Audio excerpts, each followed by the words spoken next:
Hey guys, I'm Nadiator, and technically this is part 30 of my Cry of Fear series, but there's going to be no gameplay because, as I said in the previous episode, I finished it, so we're here to talk about it. I think it's something that's worth talking about because of, there's a sort of a fan base around it. People like to talk about it, and I just kind of I watched the endings, the multiple endings, like I said in the other video, and I kind of want to give my thoughts about them. And I think I've been playing this game for 2 months now, actually. So if I've been playing a game that long, I might as well say a word or two, give my 2 cents. So the ending I got was number 2, but the first ending, Simon kills himself and he kills Sophie and the doctor because he's, as far as I can tell you, that's pretty much what he did, right? As far as I can remember. He's really angry. The second time he kills Sophie but lets the doctor go because he's just kind of sad. He doesn't really kill Sophie out of anger, but it's basically sort of a sad ending. The first ending was like all really rage induced. The third ending was kind of a mixture of both. I think he killed the doctor but he let Sophie go, as far as I can remember. The fourth ending was a lot different because he killed 2 police officers, but he spared himself, which made the whole ending different. He was submitted to a mental institution, but he was visited by the doctor and Sophie in the end, and he eventually started to get out of his depression. So, I mean, at the cost of 2 innocent police officers, he still gets to live a happy life, which is, somewhat sad, but not as sad as, killing himself and 2 other people. So, 2 people, 3 people, the math kind of adds up. Anyway, it was a well thought out game. I like the fact that they used a realistic setting to describe what was happening.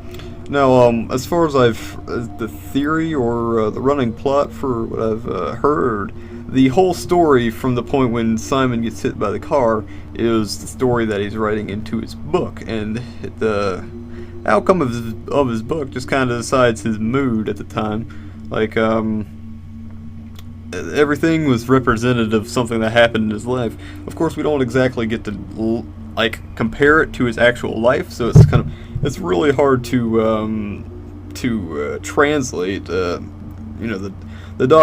fight with the doctor was obviously his conflict with submitting to the doctor's sort of instructions or psychological treatment, and the Sophie part was a little bit more hazy, but it was sort of dealing with being rejected. So at least that's how I see it. I think it's a unique game because it's a sad horror game. That's how horror games should be. They should be sad. And not if you try too hard to make something scary, you're gonna fail. If you try to give it a dark plot like this, you're gonna succeed in making it scary. And that was it was very realistic. It was as far as the settings, the characters. It's pretty good voice acting. It's not your general linear plot. It had depth to it. There was a lot of thought that was put into all parts of this game. Now, might have been some gameplay elements that were a little repetitive or frustrating, but all in all, I'd give this a 9 out of 10 if my rating's any good. 9 out of 10. And there's another thing I was going to talk about. It's there's a lot of people, especially I've seen with the in the comments, the Cry for Your soundtracks or the endings like I just watched. They like to talk about their experiences with depression. Now, I can't vouch for anyone to say that I've had serious depression. I think everybody has a point in their lives where they have at least moderate depression, but hey, what do I know? I dealt with some of that last year. Sort of that alone sort of feeling. I guess it's more common in adolescence, or but sort of even though you're surrounded by people, you can be happy with them one moment, but then go home and feel suddenly alone. And I don't want people to just bypass this as a plot of game, because I think this was the developers' way of of conveying his experience with depression, kind of the same way Simon was writing the book to convey his own experiences to whoever's going to read the book after he killed himself, unless you get the fourth ending, which he doesn't kill himself. The point being, it's a work of fiction that's supposed to represent something that's clearly a real problem, and that's really admirable, especially for a video game. Anyway, I think I've blathered on long enough. It is 1:49 in the morning, so I got some bags under my eyes. I'm so glad I got this done.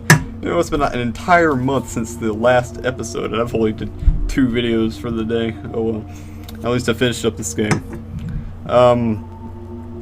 Yeah, so all I gotta say, if you want to talk about the game, go ahead. That's what this video is for. Talk about it in the comments below. Say everything about this game you want to. If someone's out down there and they have depression, why don't you go help them out? Because it's not cool stuff, bro. Depression is actual stuff. Anyway. So anyway, thank you for watching. If you've maybe if you just found this video individually, but if you've watched the whole playthrough through, which congratulations, fist bump to you, bro. Kudos. Like I said, I'll be going on to Five Nights at Freddy's, or at least I assume, unless something else comes up, and I'll be doing that. So yeah, like, comment, subscribe in this video, or some shit, or whatever people say at the end of videos. You know, this whole video has just been me talking, so there's really nothing to credit for. Whatever, you know what? There's no point in me talking anymore. I'm out of here.